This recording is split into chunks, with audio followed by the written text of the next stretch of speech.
সুভাষচন্দ্র বসু, বাঘাযতীন, সূর্য সেনের স্বাধীন করাই ভারতবর্ষে আজকে যখন আমরা জানতে পারছি যে 15ই আগস্ট 1947 নাকি স্বাধীনতা দিবস নয়, একই সঙ্গে বাংলাদেশেও আমরা এমন একটি শক্তির অভ্যুত্থান ঘটেছে যা 1971-এ স্বাধীনতা নয়, এই আগস্ট মাসে না জুলাই মাসে এই নাকি স্বাধীনতা হলো। ইউটিউবাররা দ্বিতীয়বার স্বাধীন করছে, মানে দুটোর মধ্যে তফাৎটা শুধু একবার বোঝার চেষ্টা করো।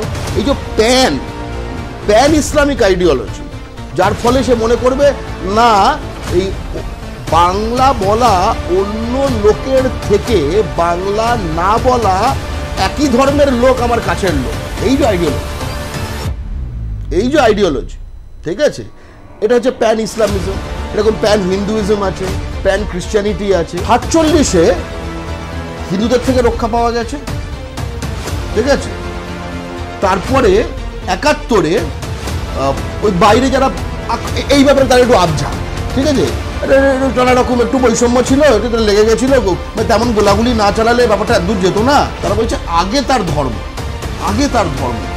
এবং এই আগে ধর্মের আইডিওলজির সঙ্গে সবসময় যারা বাস্তবের মাটিতে, মানে যাদের কি বলবো, পূর্বপুরুষের সঙ্গে যাদের পূর্বপুরুষের ঋণ যাদের মাথায় রয়েছে, তাদের একটা সংঘাত ঘটবে।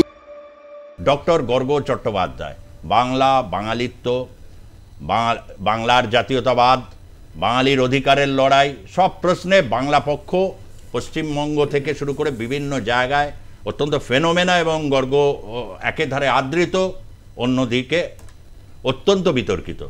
আমি তার কাছ থেকে দিয়ে শুরুটা করতে চাই আর কি, যেহেতু এটা খুব সিরিয়াস ব্যাপার। এই বাংলাদেশি জাতীয়তাবাদ, এটাকে তারা বর্জন করতে চাইছেন, ধর্মনিরপেক্ষতাকে তারা বর্জন করতে চাইছেন, গণতন্ত্র থাকবে এবং পিপলস রিপাবলিক অফ বাংলাদেশ এটা প্রস্তাবনা দিয়েছে। এটা নিঃসন্দেহে কোথাও এর মধ্যে এই যে তা তো কেউ অভ্যুত্থান বা বিপ্লব বলছেন, বিশেষ করে যারা ইউটিউবার ব্লগ আছে, পিনাকি ভট্টাচার্য হোক বা ইলিয়াস হোক বা আরও অনেকে রয়েছে যারা এটাকে বিপ্লব মনে করেন, ফলে একটা বৈপ্লবিক প্রস্তাবনার মতো রেখেছেন। কিন্তু এই বিপ্লব যা কিছুর সাথে সবসময় যেন একটা প্রথম থেকে একটা বাঙালি জাতীয়তাবাদ নিয়ে একটা বাঁকা চোখ, এবং সেটাকে বারবার করে তারা আওয়ামী লীগের সাথে ট্যাগ করতে চেয়েছে যে এটা শেখ মুজিব করেছেন এবং অত্যন্ত ক্ষতি করেছেন। কিন্তু এই বিষয়টা একটু বুঝতে গেলে আমরা যদি এই প্রান্তে বসে এটার কি ব্যাখ্যা দিতে পারি? সুজিতদা, তুমি যখন প্রথমে বললে যে কবিগুরু রবীন্দ্রনাথ ঠাকুর বলেছিলেন যে রেখেছ বাঙালি করে মানুষ করনি, একটা ঘটনার কথা মনে পড়ে যায়, ঐতিহাসিক ঘটনা। শেখ মুজিব যখন প্রথমবার পাকিস্তানের জেল থেকে ছাড়া পেয়ে লন্ডন হয়ে, দিল্লি হয়ে ঢাকায় নেমেছিলেন, তখন যে জনসভা করেছিলেন, উনি জনসভায় বলেছিলেন যে আজকে কবিগুরু এসে দেখে যাও, তুমি ভুল বলেছিলে, বাঙালি আজ মানুষ হয়েছে, ঠিক আছে। অর্থাৎ শত শত বছরে বহিরাগত শাসক বাঙালি নিজের মাটি শাসন না করতে পারে, এটা একটা ঐতিহাসিক, তার সঙ্গে ঐতিহাসিক ব্রেক, যে বাঙালি পূর্ববঙ্গে তখন তার নিজের মাটি শাসক হলো, ঠিক আছে। এটা খুব গুরুত্বপূর্ণ একটি ঘটনা। অথচ একটা অদ্ভুত সমাপতন আজকে তুমি যেরকম বললে, পশ্চিমবঙ্গে বসে এই বিষয়টা দেখছি। সুভাষচন্দ্র বসু, বাঘাযতীন, সূর্য সেনের স্বাধীন করাই ভারতবর্ষে আজকে যখন আমরা জানতে পারছি যে 15ই আগস্ট 1947 নাকি স্বাধীনতা দিবস নয়, একই সঙ্গে বাংলাদেশেও আমরা এমন একটি শক্তির অভ্যুত্থান ঘটেছে যা 1971-এ স্বাধীনতা নয়, এই আগস্ট মাসে না জুলাই মাসে এই নাকি স্বাধীনতা হলো, সেখানে এই ধরনের অদ্ভুত সব দাবি করছে। প্রথমে যেটা বলতে চাই যে তারা জাতীয়তাবাদ জিনিসটাকে নতুন সংবিধানের প্রস্তাবনায় জাতীয়তাবাদ ব্যাপারটাকেই বাদ দিয়ে দিয়েছে। জাতীয়তাবাদই নেই, ঠিক আছে। কি নেই? জাতীয়তাবাদ নেই। কি নেই? মানে ভাষাভিত্তিক যে জাতীয়তাবাদ সেটা নেই। কি নেই? ধর্মনিরপেক্ষতা নেই। আমাদের প্রথমে বুঝে নিতে হবে যে এইগুলো নিয়ে অ্যালার্জি কোন আইডিওলজি থেকে আসে, তবে আমরা বুঝতে পারবো। এবং সমাজতন্ত্র, ঠিক আছে। এই যে জামাতে ইসলামী, যে বাঙালি বিদ্বেষী যে শক্তি, বাংলা ও বাঙালি বিদ্বেষী শক্তি, যা কিনা এই রাজাকার, আলবদর, আল শামস এদের ইয়ে করেছিল, এবং যাদের নেতৃত্বকে ইন্টারন্যাশনাল ক্রাইমস ট্রাইব্যুনালের মাধ্যমে যাদের মানে দোষী সাব্যস্ত করে তাদের বিচার হয়েছিল, যেটা কিনা এই যে গণহত্যার বিচার, এটা কিন্তু খুব রেগে গেছিল যারা ইসলামিস্ট মৌলবাদী সাম্প্রদায়িক রাজনীতি করে বাংলাদেশে। মওদুদির আইডিওলজি আপনি যদি দেখেন, সেখানে খুব ক্লিয়ারলি বলছে যে 4টে শত্রু সে চিহ্নিত করছে। জাতীয়তাবাদ তার মধ্যে একটি খুব গুরুত্বপূর্ণ, ধর্মনিরপেক্ষতা, সমাজতন্ত্র, কারণ তখন কোল্ড ওয়ারের পরিপ্রেক্ষিত রয়েছে, সমাজতন্ত্র এখানেও প্রক্ষিপ্ত হয়েছে কোল্ড ওয়ারের প্রেক্ষিতেই। আর চতুর্থটা আছে, কিন্তু ঠিক এটা এখন বললে লোকজন খেচে যাবে, গণতন্ত্র। সে গণতন্ত্রটাকেও শত্রু হিসেবে করেছিল, কিন্তু এই আলী রিয়াজ ইত্যাদি এরা যদি এখন বলতো গণতন্ত্র বাদ দিয়ে দেবো, তাহলে এইটা বলাটা একটু অসুবিধা আছে। আলী রিয়াজ আমেরিকায় পড়ান তো, আর ওনাদের যারা মন্ত্রণাদাতা তিনি তো প্যারিস থেকে বসে একটা বড় বৈপ্লবিক ইস্তাহার তৈরি করেন প্রতিদিন ভিডিওতে, ফলে সেটা বলা যাবে না, গণতন্ত্রটা থাকবে। কিন্তু জাতীয়তাবাদকে আমি খুব সংক্ষেপে প্রাথমিক, জাতীয়তাবাদকে কেন শত্রু বা বাঙালি জাতীয়বাদকে কেন শত্রু হিসাবে তারা মনে করছে, বা সেটাকে বাদ দিতে কেন চাইছে, এর ব্যাখ্যাটা কি? খুব স্পেসিফিক্যালি মানে যখন বললে যে মানে একসময় মুক্তিযোদ্ধারা পূর্ববঙ্গ স্বাধীন করেছে, এখন ইউটিউবাররা দ্বিতীয়বার স্বাধীন করছে, মানে দুটোর মধ্যে তফাৎটা শুধু একবার বোঝার চেষ্টা করো।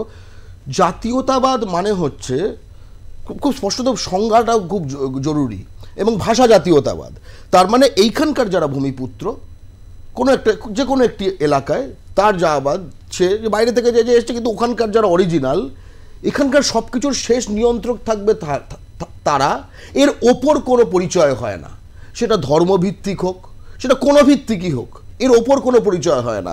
ওই মাটির যে ভাষা, তার ভিত্তিতে সেই মাটির সর্বোচ্চ পরিচয়, এবং সারা বিশ্বেই এইটা সত্য। ক্রোয়েশিয়ায় এসে যে ক্রোয়াট ভাষা বলে, এটাই সর্বোচ্চ পরিচয়। রাশিয়ায় এসে যে রুশ, এটাই সর্বোচ্চ পরিচয়। ঠিক আছে, ভাষা ভিত্তিক কিন্তু, ঠিক আছে। আমাদের ভারতের পরিপ্রেক্ষিতে অন্য, আমরা একটা ফেডারেশন, ফলে আমাদের এখানে এটা যুক্তরাষ্ট্র, সেটা একটা অন্য প্রসঙ্গ। পৃথিবীতে এরকম কয়েকটি যুক্তরাষ্ট্র আছে, কানাডা যেরকম একটি যুক্তরাষ্ট্র। কিন্তু আমরা যদি এই যেগুলো নেশন স্টেট যেগুলো তার মধ্যে দেখি, এবার এই যে অর্থাৎ সেখানে বলছে আমি আগে বাঙালি, আগে আমি এই মাটির, আগে আমার এই মাতৃভাষা, তারপরে সব কিছু। এতে কিছু কিছু আইডিওলজি চুলকোয়, যারা কি বলে না আগে ধর্ম, এই যে প্যান ইসলামিক আইডিওলজি, যার ফলে সে মনে করবে না এই বাংলা বলা অন্য লোকের থেকে বাংলা না বলা একই ধর্মের লোক আমার কাছের লোক। এই যে আইডিওলজি, ঠিক আছে, এটা হচ্ছে প্যান ইসলামিজম। এরকম প্যান হিন্দুইজম আছে, প্যান ক্রিশ্চিয়ানিটি আছে, অর্থাৎ যেখানে এই যে মাটির বাস্তবতা এবং যেটা সারা বিশ্বে গৃহীত, যেটা একটা যে কোনো এলাকার উন্নয়নের জন্য শ্রেষ্ঠ মডেল, ঠিক আছে, কারণ সেখানকার লোক যে তাদের স্বার্থ সবার আগে, তাই না? এক্স্যাক্টলি। বলার বক্তব্য হচ্ছে আগামী দিনে তাহলে কি বাঙালি থাকছে না, মানে কি ওদের অফিসিয়াল ল্যাঙ্গুয়েজ বাংলা হবে না উর্দু হবে, এইটাতে কিন্তু আমার একটা কোশ্চেন আছে। অবভিয়াসলি বাংলা একটা ওই অতদূর অবধি এটা যাবে, এতটা অবিবেচক বা এরকম করবে সেরকম কি মনে হয় গর্গ? দেখো, এখানে যেটা হবে যে উর্দুর একখানা রোম্যান্টিক, উর্দুর সঙ্গে একটা রোম্যান্টিক সম্পর্কের কিছু ভাঁজ হবে, ঠিক আছে। কিরকম? ও পেট যেরকম হচ্ছে, আমি দেখলাম এই যে এই ঘটনা অভ্যুত্থান ঘটার পর থেকে, ঠিক আছে, যে বিটিভি ওদের যে বাংলাদেশ যে বেতার, সেখানে উর্দু একটু প্রোগ্রাম দু একটা একটু চালু করা যায়, একটু যদি ঢাকা বিশ্ববিদ্যালয় একটু কাওয়ালি ফাওয়ালি করানো যায়, এই সব, ঠিক আছে।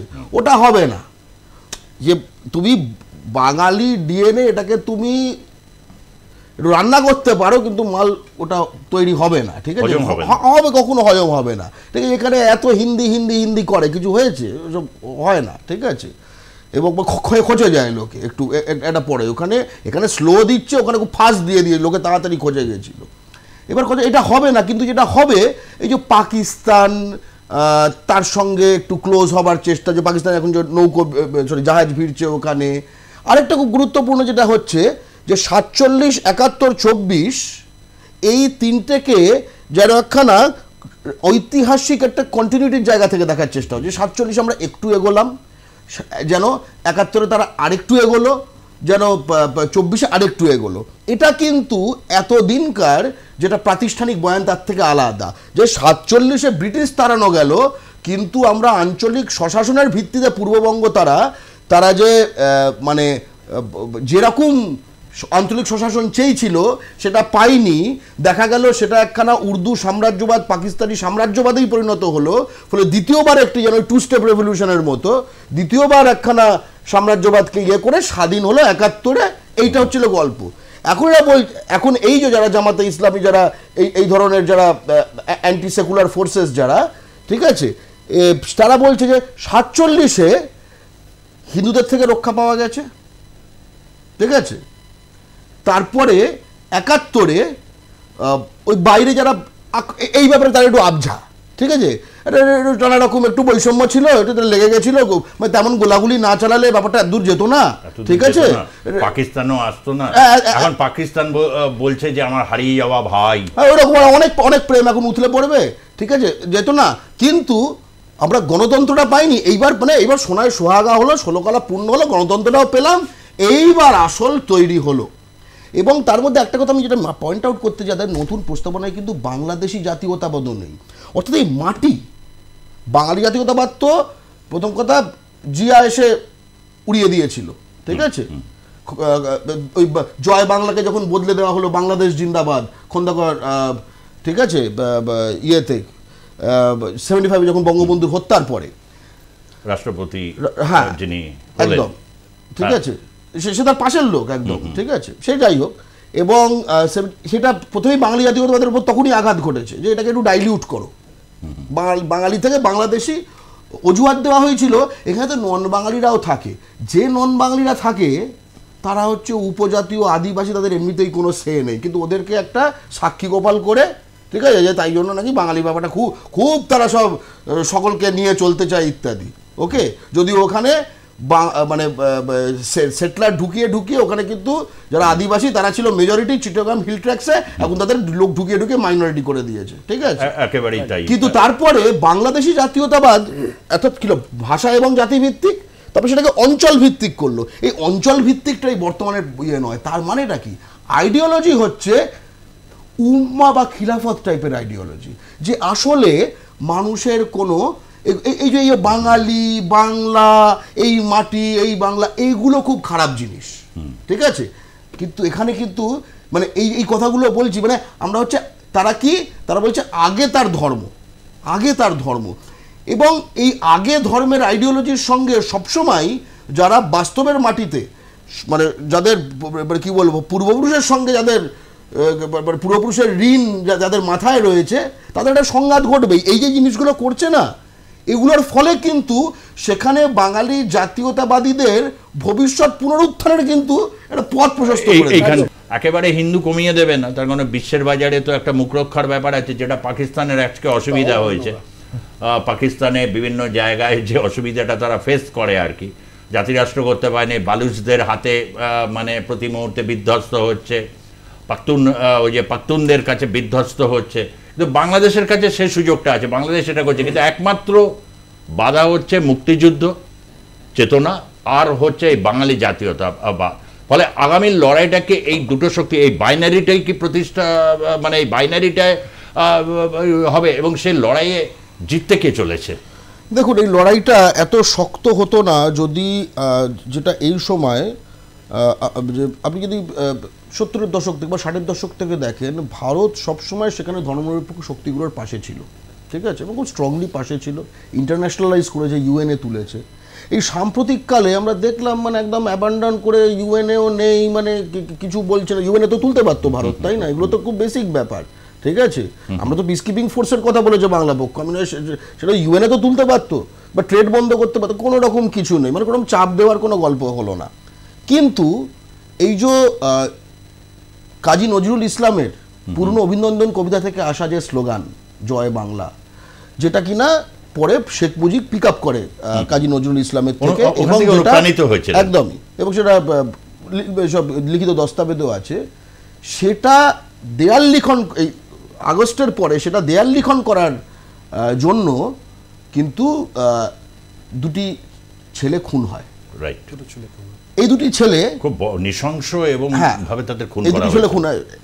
এই দুটি ছেলে ধর্মে মুসলমান, পরিবারে জন্মানো, কিন্তু তারা জাতিতে বাঙালি, এবং তারা মুসলমানের আগে বাঙালি বলে তারা খুন হয়। একদম ঠিক আছে, একদম। তারা ফার্স্ট বেঙ্গলি দেন যা কিছু, প্রথমে বাঙালি তারপরে যা কিছু, তাই জন্য তারা খুন হয়। অর্থাৎ এই যে জুলাই আগস্টের যে অভ্যুত্থান, এই অভ্যুত্থানের পরবর্তীকালে এর প্রতিস্পর্ধিতা, দীর্ঘমেয়াদী প্রতিস্পর্ধিতা করবে যে শক্তিগুলি, তাদের শহীদও কিন্তু তালিকা হতে শুরু করে দিয়েছে। এটা খুব গুরুত্বপূর্ণ। এবং তার সঙ্গে যে একটা কথা যেটা বলতে চাই, লক্ষ্য করে দেখবেন এই যে প্রতিরোধ যেটা গড়ে ওঠা মানে এটা অমোঘ, ঠিক আছে, এটা ঠেকানো সম্ভব না। তারা কিন্তু আবার সংখ্যালঘু নিরাপত্তা প্রশ্নে আমরা ঠিক আছে অনেক বেশি সেন্সিটিভ হবে, যেটা দেখা যাচ্ছে যে বারবার এখন সংখ্যালঘুরা যখন প্রতিবাদ করছে সেখানে কিন্তু স্লোগান উঠছে জয় বাংলা, তাই না? সংখ্যালঘুদের স্লোগান, সেখানে জয় বাংলা স্লোগান উঠছে, ঠিক আছে। এবং মানে যে স্লোগানগুলো মুক্তিযুদ্ধের সঙ্গে অ্যাসোসিয়েটেড, একদম হিন্দু বাঙালির যে জমায়েতগুলো হচ্ছিল বিরাট বিরাট, সেখানে কিন্তু মুক্তিযুদ্ধের স্লোগানগুলো দেওয়া হচ্ছিল। অর্থাৎ যে কোনো জায়গায় গণতন্ত্র তখনই সত্য যখন যার সংখ্যা কম তার জন্য অধিকার প্রতিষ্ঠিত আছে। গণতন্ত্রটা আসলে তার সেফগার্ড করার জন্যই। আমরা যারা মানে কেউ যদি মেজরিটি হয়ে বসে থাকি, ধরুন মানে ভারতে হিন্দু বা পশ্চিমবঙ্গে বাঙালি আমরা যারা, ঠিক আছে, গণতন্ত্র তো আমাদের দরকার। আপনি চেষ্টা করলে আমরা নিজেদের মতো করে দিতে পারি, ঠিক আছে।